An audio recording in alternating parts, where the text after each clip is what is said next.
karena kita juga udah lama-lama kalau kita nonton film horor Indonesia kayaknya makin lama iya gak sih? Awas nanti diserang loh. Ya enggak. Oh iya benar. Iya juga lagi. Bang dikatnya banter itu. Korban ludahan setan. Kan mitos kan. Itu trailer. Emang spoiler.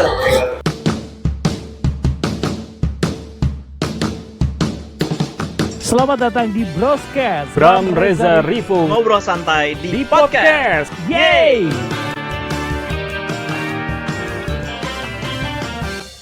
Halo teman-teman, kembali lagi dalam Broscast Podcast. Kali ini episodenya spesial. Kita akan membahas sebuah film bergenre psychological horror yang akan tayang sebentar lagi di bioskop-bioskop terdekat kesayangan Anda atau di sekitar kesayangan Anda. Dan aku sudah ditemani oleh 3 pemeran dalam film Samar. Tangan dulu. Yes. Selamat datang kayak tuan rumah ya gitu, kayak ini adalah sebuah lokasi berbuka bersama. Saya ucapkan selamat datang, kita ucapkan selamat datang kepada Mbak Ida dan Erin, Mas Evaldo, dan Mas Kevin juga.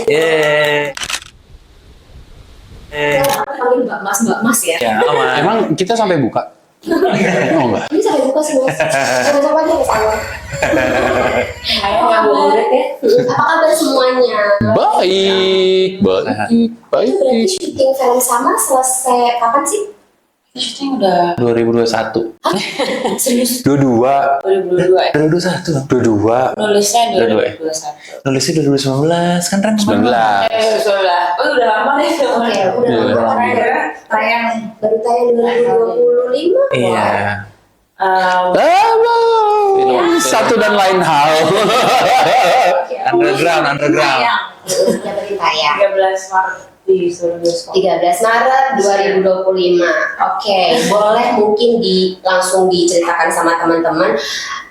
Ini kan film horor dengan genre psychological horror kayaknya tidak cukup common, maksudnya di tontonan film horor yang sudah beredar di Indonesia selama ini. Kenapa Mbak Imelda, terus kemudian Mas Revaldo dan juga Mas Kevin juga akhirnya memutuskan mau main film ini? Cewek dulu kan yang di-search kan ya? Kenapa aku mau main di sama?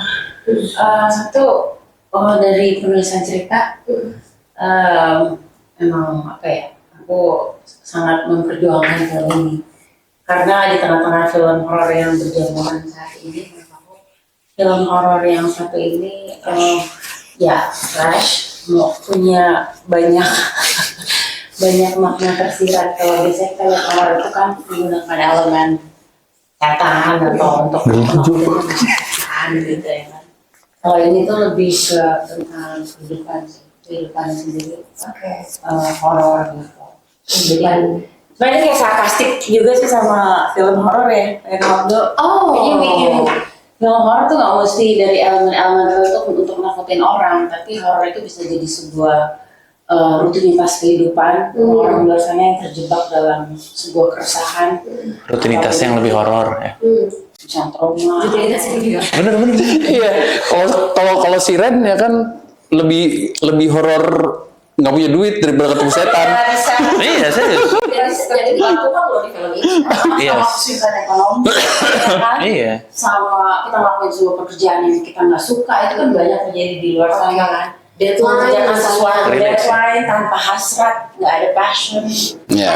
Banyak yang tersirat dalam film yang digambarkan dari sosok komikus Ilmira, ini yang diperankan oleh Mbak Imelda. Iya. Oke, how do you reset? Maksudnya pasti kan kalau misalnya kita mendalami sebuah peran, kita harus riset terlebih dahulu tuh. Untuk menjadi seorang Ilmira, apa aja yang dilakukan Mbak Imelda? Ini salah satu karakter yang aku pengen banget, aku suka banget sama karakternya karena temanya tuh komikus gitu loh. Komikus tuh secara visual, secara karakter tuh interesting banget. Selain dia sentrik, dia seniman, apa sih? Ini ikutin gaya aku sih Bang Paldo. Terus kalau komikus kan biasanya kan dia udah gitu gambarnya juga ilustrasinya, ilustrasinya kan horor. Belajar gambar dulu dong. Gak apa-apa kalau dia ngomong jujur banget.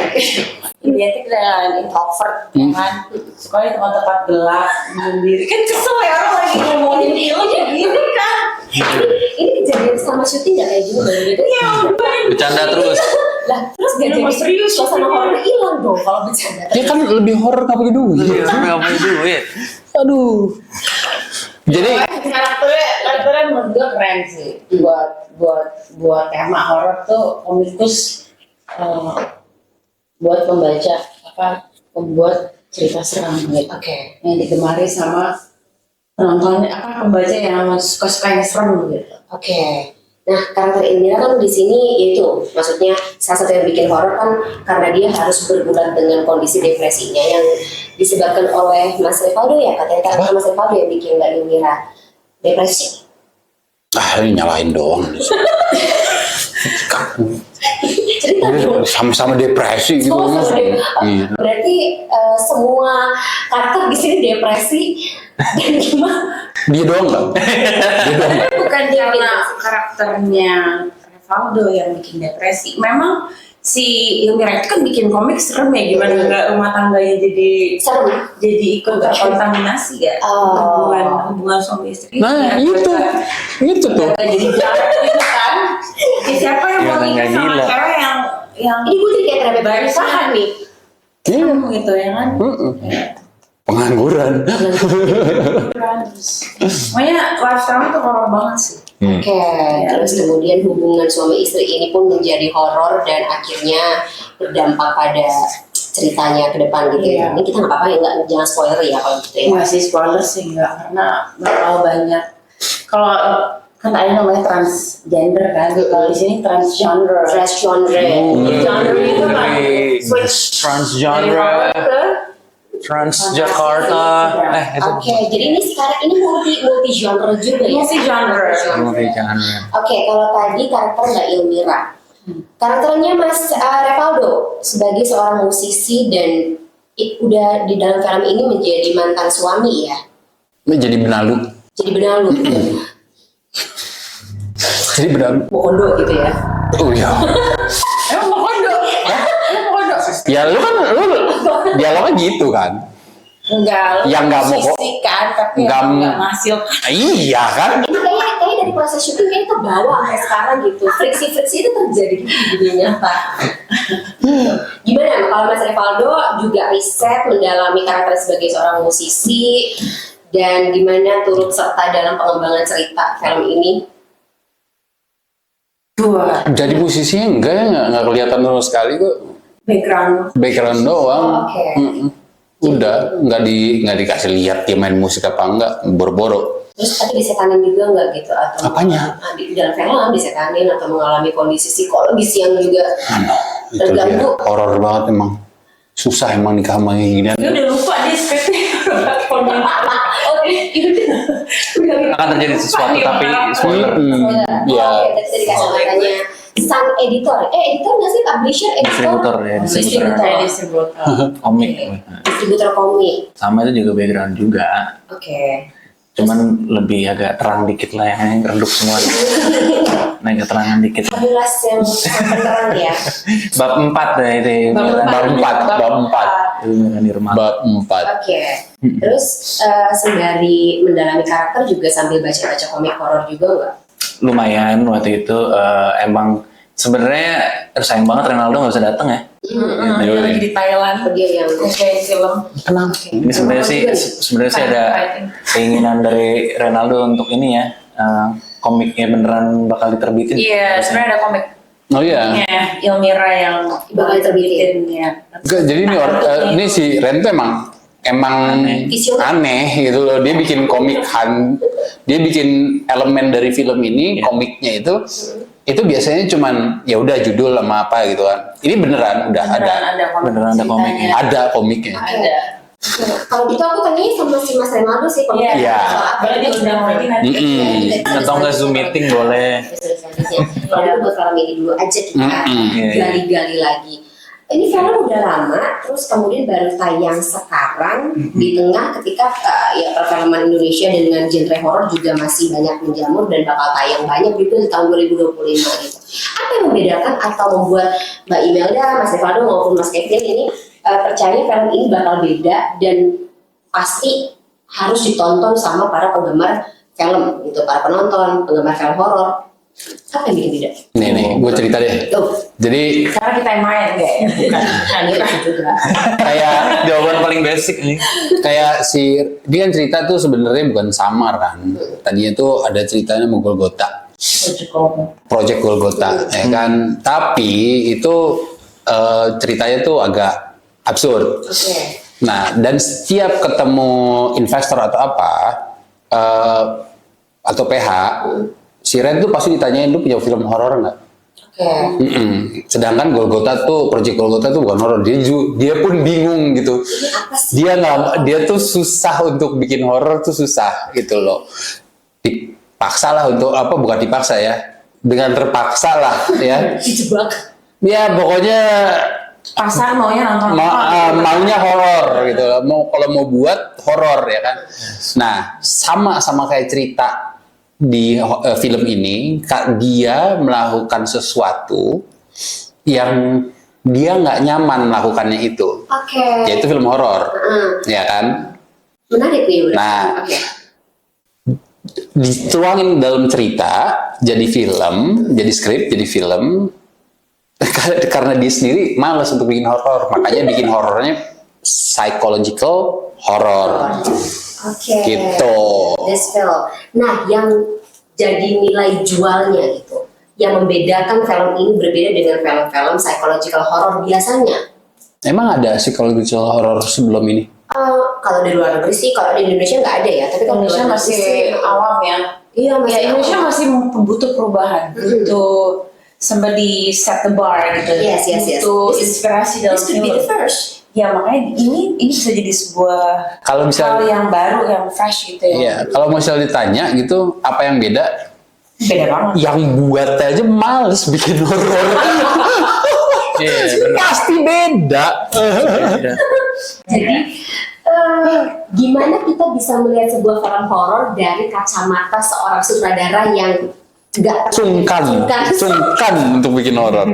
Oke, makanya kalau dari segi horornya itu mungkin bukan elemen setan yang stigma yang kita lihat sekarang di pasar film horor. Oke. Tapi mungkin horor itu lebih ke kehidupan itu sendiri. Oke. Yoi, lebih serem. Dan hidup itu sendiri. Lebih serem. Situasi keresahan, kegelisahan manusia itu sendiri Oke. itu adalah horor. Dan itu harusnya relate kemana-mana sih. Karena semua orang punya cerita hidupnya masing-masing dan mungkin bisa relate dengan yang diceritakan film ini. Oke. Tapi kalau biasanya dalam sebuah genre psychological horror, penonton tuh biasanya nggak nyaman. Oke. Aku mau tanya deh masing-masing mungkin pengalaman selama syuting dari Mas Kevin, Mas Rivaldo, Mbak Imelda, ada nggak sih yang bikin gak nyaman gitu atau mungkin bisa ceritakan gitu Tidak nyaman tuh maksudnya gimana dari dari proses syuting atau ketika mendalami karakter apa ya, ini kok depresif banget sih karakternya, terus kemudian gue ngeliat gambar-gambar hasil apa namanya karyanya Ilmira, gue juga jadi ikutan gak enak perasaan gue ke bawah ke dunia nyata gitu, misalnya dunia nyata ke Ini spesialis depresi emang. yang paling depresi ya berarti di karakternya ya. Enggak sih, tapi enggak. depresi tuh gini loh. It's my friend. Depresi is my friend. Depresi is Nggak, your friend. Depresi itu manusia itu depresi itu hal yang lumrah gitu. Kalau nggak kita tinggal di surga, gak ada depresi, nggak ada masalah, nggak ada konflik, nggak ada. Depression itu sesuatu yang normal harusnya. Tapi kan yang membedakan kita sebagai manusia, bagaimana kita bangkit dari depresi itu. Bagaimana kita healing atau mencari chapter baru. Itu kan yang susah. Nah ini lebih film ini menggambarkan dari gambar Ilmira yang ekstrim ini proses mencari lagi, finding yourself again and again. Gimana kita bisa bangkit dari problematik hidup kita dan berdamai dengan masalah yang kita hadapi. Which is kalau di sini film ini kan bercerita tentang trauma, tentang memaafkan seseorang, Boleh. keterpurukan tentang untuk gak menyerah dalam hidup. Jadi banyak hal-hal message yang tersirat yang jadi positif gitu. Tapi proses itu kan nggak segampang kayak di film yang happy. ending. No, proses itu lebih penting gitu, bukan ending. Tapi proses itu bagaimana manusia itu mencari jalan gitu. Oke, kamu ini happy ending pas ending atau Nonton lah. Apalagi ada aja. Karena kehidupan emang ada endingnya. Kita terus kan. Sebuah kehidupan itu kan ada kehidupan lagi, dan kita terus berproses. itu tolong di-quote ya. Emang kehidupan ada endingnya. Let's keep it real gitu loh. Dan mudah-mudahan film ini bisa memberikan sesuatu yang real gitu ke penonton, bukan hanya sekedar film yang oke, gue happy dan nonton terus sad, tapi lebih ke merenungkan. Oke. Lebih ke Berat. like Berat. bisa Berat. bisa mengecek diri, introspeksi diri, atau karena kita kalau lagi dalam sebuah masalah kita harus berdialog dengan diri sendiri kan. Gimana balik ke masa kecil, seharusnya gue kayak gini, tapi kenapa gue nggak bisa ngejalanin kayak gini? Ada blaming, ada complaining, ada macam-macam lah. So it's around there. Around there. Tapi sangat filosofis ya jadinya. Jadi ketika habis nonton film ini gue kayak semacam membayangkan semua penonton pasti akan jadi merenung gitu, diam, terus kemudian saling berdiskusi satu sama lain. Mudah-mudahan ya. Mudah-mudahan ya. Tapi memang itu yang dicari kan? Iya. Oke. Dan menurut teman-teman sendiri, apakah penonton Indonesia sudah siap untuk ikut diajak berpikir? Mudah-mudahan ya, Mbak. Ulang lagi 2 kali. Enggak sih, coba ini mungkin bisa jadi the first. Iya. Kan film tidak hanya untuk menghibur, tapi juga untuk mencerdaskan bangsa aja. Iya betul. Maksud gue kalau ditanya udah siap belum ya kan, jangan nunggu siap nggak siap, kasih aja. Iya. Iya. Kita nggak bakal maju, nggak bakal berkembang. Kalau misalnya cuma dikasih gitu-gitu doang, nggak ada yang beda, Iya. gitu aja terus. Tapi kan kebanyakan kan kalau ini kan ekspektasinya pasti lebih kepada kayak udah ada jump scare-nya belum? Iya. Nah, kita udah kasih tau mungkin dari awal sih bahwa ini tidak ada jump scare-nya. Jump scare-nya Ya tergantung sih. Tergantung sih. Kalau yang benar-benar kayak muncul dari iya sih. kepala dari toilet gitu enggak sih. Iya. Enggak sih, enggak gitu. Cuman kemarin temen gue, ya gue nggak bayar dia apa-apanya. Maksudnya dia bener-bener jadi penonton yang awam aja gitu. Dia sih komentarnya lucu ya kemarin si Bona. Apa dia komentar? Ya komennya kayak dari awal kayak udah nggak bisa napas, nggak tahu kenapa ya kayak gitu ya. Oh. Ada yang kayak gitu, terus ada yang emang temen gue musisi terus kerja kantoran juga. Kayaknya emang teman gue ini juga emang cukup berat juga hidupnya.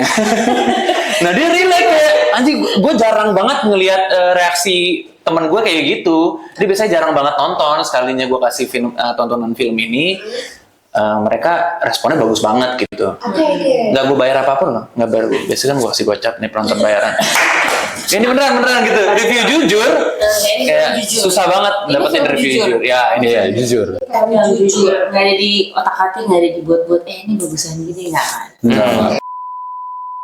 Jangan dong. Ini lama banget karena kita berapa kali itu ya? Apa berapa kali itu tau gak lu? Rombak atau Oh iya rombak. Iya sih. Iya rombak. Iya ada program. Editingnya. CGI. Oke. Ada banyak. Ada banyak. Penyempurnaan lah ya, penyempurnaan. Ya, dan semoga ini diterima dengan sangat baik oleh penonton ya. Makanya Iya ya, kita nonton. Aku sih pasti ngajak teman, soalnya kalau aku tipikal orang yang nonton film horor terus aku berisik, nabung karena pasti takut dan kan gak nyaman ya. Kalau nggak nyaman gitu physical attack orang yang di sebelah aku. Coba nanti review jujur ya. Jujur. Ke Mbak Nia aja nanti WhatsApp-nya. Siap. Penasaran. Nggak, aku pengen tahu juga. Nanti dapat 50.000 nggak untuk? Oke, bicara jujur, ada pengalaman yang serem nggak sih? Biasanya kalau misalnya lagi syuting syuting film horor gitu di lokasi yang kalau aku lihat di trailernya sih rumahnya kok nggak enak dilihat ya. Itu ada kejadian apa gitu? siapa yang lihat? Gue sih enggak ya. Alhamdulillah. Padahal masih banyak. Aku mencari Waktu waktunya. Oh, Terus sini kerja. Kursi meja. Aku nggak ganggu siapa di sini. Kalau gitu izin dulu. Tahu deh kamu ngeliat apa? Kalau gua Kamera sih ada ya di kamera. Enggak, Apa sih di Ronaldo? suara, Suara ya? di sound masuk. masuk si Ronaldo yang pas lagi editing gitu. Enggak, pas di lokasi. Ih, Ini kan orang soundnya, aduh bang siapa sih? Tiba-tiba jangan berisik. Siapa yang ngomong? Siapa yang ngomong? Iya ada itu.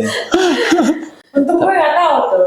Tapi dihilangin di filmnya. Tahu kan kalau misalnya orang sound gitu Jangan sih.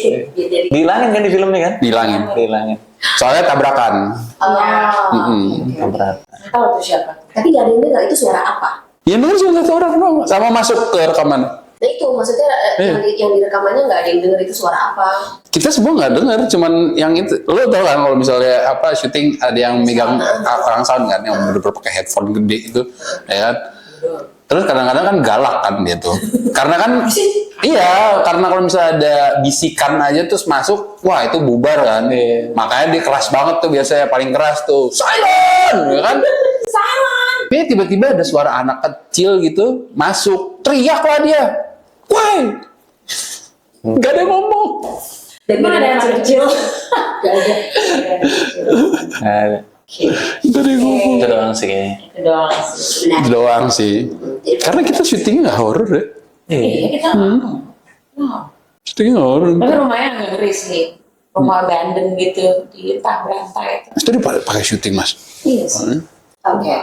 Aku juga mau nanya nih, kalau misalnya ngeliat di trailer kan ada satu karakter lagi yang di situ tulisannya a mysterious character, namanya Elsa. Frozen nyanyi nggak? Enggak ada. Beda. Ya, keren banget. Amy. Iya. Itu siapa? Elsa itu ini mbak, Bagaimana? Aurora ya. Dia itu salah satu cewek yang muncul di rumah itu ketika Elmira mau nyelesain komiknya. Elsa menemani Elmira di situ. Oke. Salah satu Support karakter system. yang eksentrik, bisa jadi support system, bisa jadi ujian, bisa jadi pro kontra lah. Mungkin dia lebih tahu keadaannya. Iya. Oke, harus nonton supaya untuk mengetahui apa peran Si Elsa ini akan mengganggu misi Elmira untuk menyelesaikan komik itu, apakah dia bisa menyelesaikan komik? Kalau misalnya misi Elmira terganggu, berarti misinya Mas distributor, Mas publisher juga terganggu dong. Iya. Karena laku banget komiknya dia. Oke. So, di sini ada usaha-usaha yang harus dilakukan juga di film-film ya, di film ini gitu, usaha-usaha yang dilakukan juga dan berpengaruh sama jalannya cerita tentu saja. Iya. Cukup berpengaruh. Oke. Iya, walaupun outsiders ya, maksudnya aku kan tinggalnya di Capitol ceritanya kan. Yeah. Namanya Capitol, ya keren. Mas 12 ya? Ya lah, enggak emang beneran Capitol. Emang Capitol, emang Iya. sebutannya Capitol. Jadi memberikan dorongan lagi lah, motivasi lagi supaya ya lu jangan berhenti di situ aja gitu. Oke, ini pertanyaan receh sih, tapi biasanya sih penonton pasti nanya gitu. Dalam sebuah film horor tuh kadang-kadang suka ada korban. Ada korban nggak sih? Ada mati. Ini bukan trailer sih. Korban mati. Oh ada korban. Si Elmiranya korban. Semua korban di sini. Korban kehidupan kayaknya. Semua korban di sini. Korban kehidupan. Iya. Korban Sama yang korban ludah. kehidupan Elsa juga. Ya, kecuali Korban kamu ya. ludah. Hah? Korban ludah. Korban seperti Korban ludahan setan. Ada mitos kan? Itu trailer. Apa spoiler? Tahu nggak dong? Kayak di komik itu kan ada Oh, sebuah iya. cerita. nanti di apa mau di itu nggak mau di apa tuh namanya di bip panjang lagi. Korban ludah. Ya ada itu komik itu seru karena Iya. salah satu komik itu berisi komiknya Elmira itu ada sebuah cerita. Salah satu ya ada hantu yang dendam sama pacarnya karena pacarnya tuh ngambil resep ceweknya, terus pacarnya malah kaya gitu, terus ceweknya bunuh Dan diri. buka sama cewek lain. Nah, akhirnya cewek itu jadi hantu, Meledak sama restoran itu laku, cewek itu modelisir makanan yang datang buat customernya. Dan Elmira tahu hantu itu siapa karena dia indigo. Itu relate kan? Indigo. Oke. Jadi hantu-hantu itu yang ada di komiknya ada hubungannya sama Yang dirasain sama yang terjadi. Kan cerita kayak gitu relate ya, banyak ya. Kalau misalnya di restoran seafood mana, katanya diludahin nih sama Kunti gitu misalnya atau Dari dulu lagi. Ya kan, bakso, yang makan sekarang daging bayi lah. daging bayi. Ya gitu. Bukan pasangnya soal ini. Oke, terakhir nih, tadi gue udah dikode sama Mas produser gitu. Aku juga punya distributor. Oh iya, siapa? Oke, apa yang bisa, maksudnya gimana atau apa yang mau disampaikan sama calon-calon penonton ini? Kenapa mereka harus nonton film Sama? Bagian dulu deh. Kenapa harus sama film Sama? Karena film ini dibuat dengan sepenuh hati oleh anak bangsa yang ingin memberikan yang terbaik buat penonton. Merdeka. Ya, sih. Bantuin dong. Iya. Tapi kalau pas lagi syuting gitu, ketika mereka harus iman sama karakternya gitu, mereka berdua suka nggak? Iya, kesel banget ya sih. Cepetan. Kenapa kita sama? Dia cemburu. Sebel banget. Yang enak lihat orang. Ya dilihat orang jangan, ya Allah, kelakuan. Nanti dimosaik kok. Apa ya, kalau mau nonton ya nonton lah, karena ini beda. Terus kita semi indie kan ya? Iya, semi indie. Semi indie gitu. Anjay, underground. Yo, iya. Underground. Karena ya itu kita beda lah bikinnya, bukan genre horor yang seperti biasa. Karena kita juga udah lama-lama kalau kita nonton film horor Indonesia, kayaknya makin lama iya gak sih? Awas nanti diserang loh. Ya enggak. Oh iya benar. Serang gimana? Emang cuma gue doang Lagi ada ngomong. serangan-serangan nih di Ya pajak. Allah. Ya buat pilihan lah, buat pilihan ya. Ya buat pilihan. Buat pilihan, buat pilihan. Horor gitu. Yang pengen film horor yang jujur. Iya juga lagi sih. Tapi enggak lah. Enggak Kalau lah. misalnya emang, jadi kalau misalnya ada perbedaan sedikit aja itu udah bagus gitu loh. Iya. Iya. Berbeda itu bagus. Dan semakin banyak alternatif genre horor kan semakin bagus gitu. Betul, Ya, betul. di Indonesia aja. Oke, Mas Kevin. Ya, kalau dari aku sendiri mungkin sama juga ya. Ada perbedaan tadi juga mungkin udah dijelasin juga kan sama aku tuh Gimana aman ngomong? enggak serius ini kenapa gue jujur banget gue ngambil project ini pun juga karena sebelumnya gue juga udah sempat beberapa kali nonton psychological thriller yang di luar gitu loh, jadi kayak gue mencoba lah untuk main di film Indonesia yang seperti ini karena jarang banget, mungkin Emil juga tahu gue jarang banget ngambil film horor gitu, dan mungkin beberapa kali ditawarin kadang-kadang suka ceritanya masih sama aja seperti itu gitu. Bukannya menolak rezeki ya, tapi Picky deh. berat jalanin horor tuh berat, tapi psychological ini lebih berat lagi sebenarnya gitu. Cuman mungkin maknanya lebih ada kali ya. Jadi nggak bermakna dong yang lain. Bang, dikatnya banter itu. Ngomong Iya. apa sih Pak? Ini adalah podcast yang mengutamakan kejujuran. Beneran Mbak? Ya pokoknya intinya gitulah. Ya horor yang berbeda lah. Mudah-mudahan bisa masuk ya. Ya, Karena support terus. film Indonesia. Karena kita Susah semi nih indie. Mbak dari 2021 Mbak, Iya. tolong ya Mbak ya. Underground nih. Yoi. Kesempatan buat tayang nih susah bener nih. Wah, ini kalau misalnya bener Project Golgota men. Yoi. Project Golgota yang lebih absurd lagi daripada film. Tapi dark banget itu. Oke. Mudah-mudahan ya bisa ya. Tapi gue suka semakin sulit masuk ke industri, semakin tapi tetap kekeh.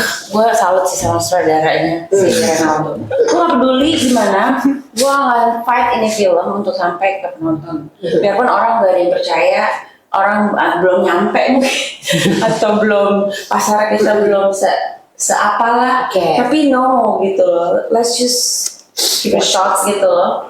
And Let's watch this. Terus kemudian nanti kita akan tadi membuka untuk proyek-proyek yang senada selanjutnya dan Iya. lagi-lagi supaya perfilman kita lebih kaya daripada saat ini. Iya. Wow, terima kasih. Sebelumnya Mbak Imelda, kalau Mas Imelda. Buat pembuktian kalau misalnya film semi indie juga bisa masuk lah. Yes, Bisa tayang. benar-benar. Dan film kita udah masuk official selection di Birmingham. Oke, Birmingham. Di Tiga. Spanyol di festival genre horor sama di Kuala Lumpur. Congratulations. Dan ini juga akan tayang dan juga katanya tidak jadi di Indonesia ya, di Brunei, Darussalam, Malaysia sama Indonesia. Indonesia ya. Oke. Mungkin akan muter lagi ke US. US untuk 7 states ya. Ya, pasti akan ada market lainnya gitu, nggak berhenti di Indonesia. Congratulations dan good luck sebelumnya. Ini prayers dari seluruh pecinta film Indonesia buat Amin. kesuksesan film sama Thank you. dan juga proyek-proyek teman-teman selanjutnya ke depan. Aduh, cuma banget sih. Thank you. Aku yang thank you. Terima kasih Mbak Imelda, Mas Rivaldo juga Mas Kevin Julio. Sehat-sehat selalu. Makasih ya. Karena kesehatan itu adalah kunci utama teman-teman untuk di proyek-proyek selanjutnya. Betul. Ketemu lagi ya di Broadcast Podcast selanjutnya. Film-film teman-teman lainnya yang ke depan ya. Thank you banget. Terus broadcast. Nonton ya.